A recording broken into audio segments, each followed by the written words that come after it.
Have you ever noticed something strange about modern income? There are people earning $40,000 a year who expect life to feel financially tight. But there are also people earning $100,000 a year who feel almost the same way. Same stress, same feeling at the end of the month, same quiet thought, where did all the money go? This isn't a rare situation anymore. In many parts of the United States, Canada, and Western Europe, six-figure incomes used to represent financial comfort. Today, for many middle-class professionals, it simply feels like a slightly nicer version of survival. Not luxury, not wealth, just better-looking pressure. So what exactly is happening here? Relatable scenario. Let's imagine someone fairly typical. A 30-year-old professional living in a mid-sized American city. They earn $100,000 a year. At first glance, that sounds like a lot, but after federal taxes, state taxes, and payroll deductions, their take-home income might look closer to $5,800 per month. Now, the real world begins. Rent for a decent apartment, $2,000. A car payment and insurance, $700. Student loan payments, $450. Groceries and basic living costs, $600. Health insurance, subscriptions, phone, utilities, $500. Credit card payments and miscellaneous expenses, $600. At this point, roughly $4,850 is already spoken for. What remains? About $950. And that's before unexpected expenses, travel, gifts, emergencies, or simply wanting a normal social life. Suddenly, that $100K salary doesn't feel like wealth. It feels like a treadmill. The hidden financial trap. Most people assume the problem is inflation, or housing prices, or taxes, and while those certainly matter, they're not the whole story. The real trap is quieter. It's something economists call lifestyle anchoring.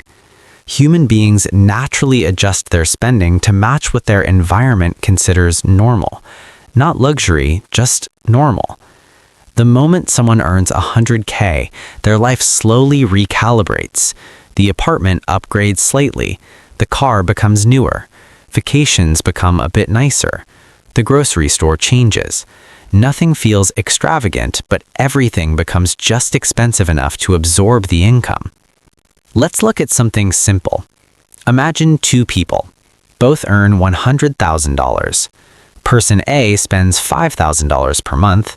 Person B spends $4,000 per month. That difference, $1,000 monthly, might not seem dramatic, but over a year, that's $12,000. If invested conservatively at around 7% annually, that single difference becomes about $165,000 in 10 years, over $500,000 in 20 years, and nearly $1 million in 30 years. Not because one person had a better salary, but because one person quietly avoided the spending level their income suggested. This is where middle-class financial pressure quietly begins. Income rises, but the distance between income and spending stays the same. The psychological reason. This happens because humans measure success socially, not mathematically. A person earning $100K rarely compares themselves to someone earning $40K. Instead, they compare themselves to coworkers, friends, neighbors, people on social media. And in that comparison group, the spending standards quietly rise. The nicer apartment doesn't feel like luxury. It feels like basic adulthood. The car payment doesn't feel irresponsible. It feels like something everyone has. The lifestyle isn't built around greed. It's built around belonging. And that's why the trap is so quiet. No single decision feels reckless, but together, they build a life where the margin for wealth slowly disappears. The long-term cost. The long-term cost isn't immediate. That's what makes it dangerous. For years, everything looks stable. Bills are paid. Life looks comfortable. But wealth, the thing that creates freedom, never fully appears. 10 years pass, then 15, and the income might grow to 130K, 150K, maybe even 180K. But the lifestyle grows alongside it. Bigger home, better neighborhood, more expensive travel, private schooling. The financial pressure never leaves. It just changes its appearance. This is why some households earning 200K still feel financially fragile. The system quietly trains spending to match income. How financially intelligent people think differently. People who eventually build wealth usually think about income in a slightly different way. They don't treat a raise as permission to expand their lifestyle.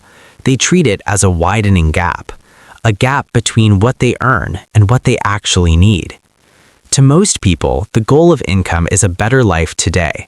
To financially patient people, the goal of income is future independence. Not deprivation, not extreme frugality, just intentional distance between earning and spending. They don't chase a lifestyle that matches their salary. They allow their lifestyle to grow much slower than their income. And over decades, that quiet difference becomes enormous. Closing thought. The strange reality of modern middle-class life is this. You can earn $100,000 a year and still feel financially tight. Not because you're failing, not because you're irresponsible, but because the system around you quietly pushes spending to rise alongside income. And if no one ever pauses to question that pattern, the feeling of living paycheck to paycheck can follow someone their entire career. But once you understand the pattern, you start seeing the math differently. And sometimes awareness alone is enough to slowly change the outcome. There's another layer to this problem that people rarely talk about. It's not just how much we spend, it's how fixed our expenses become. When someone upgrades their lifestyle, most of the new spending isn't flexible. It becomes locked in. A bigger apartment means a 12-month lease. A newer car means a 5-year loan. A home purchase means a 30-year mortgage. These aren't small decisions.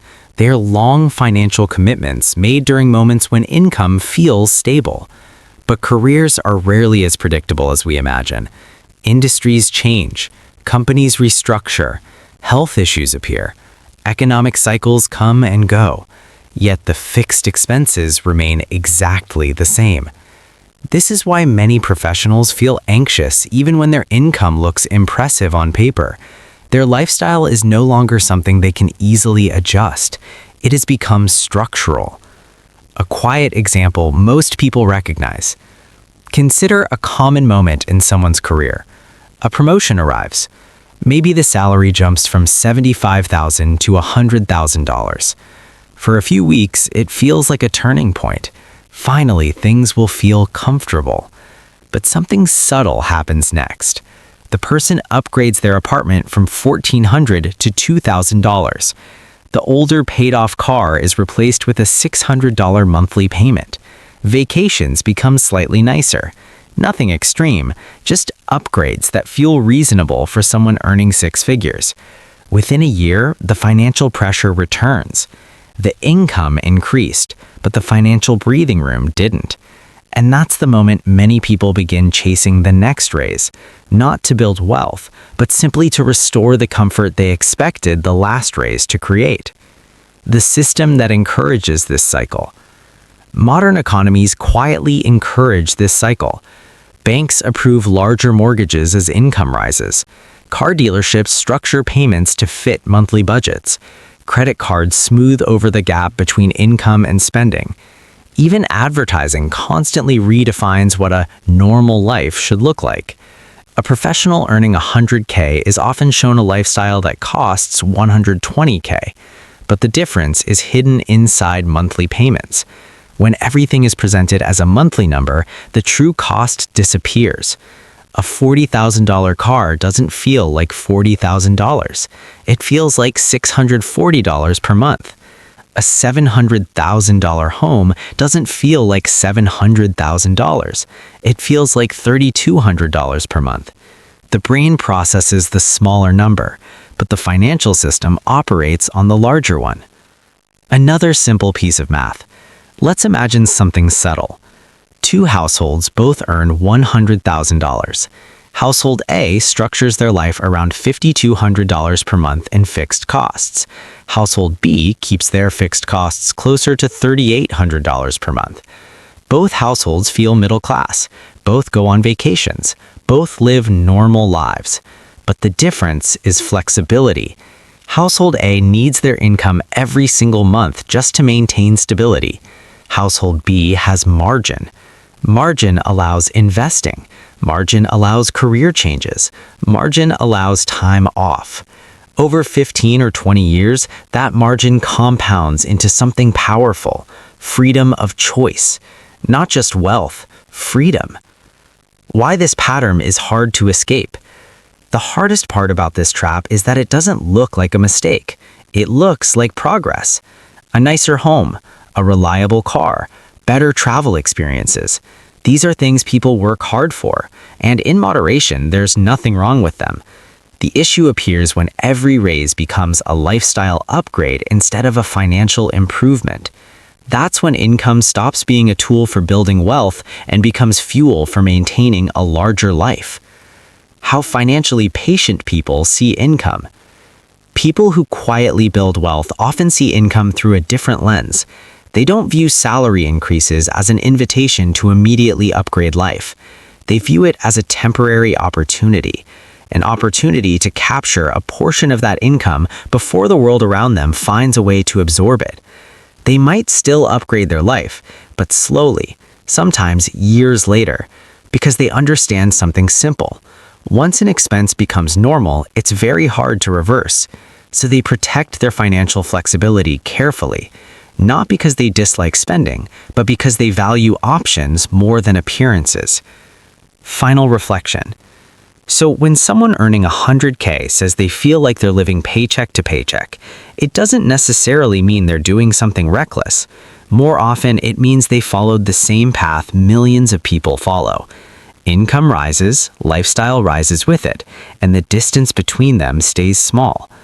The real shift happens when someone begins asking a different question. Not how much can I afford each month, but how much of my income do I actually need to live a life I enjoy? That single question quietly separates people who earn well from people who eventually become financially secure.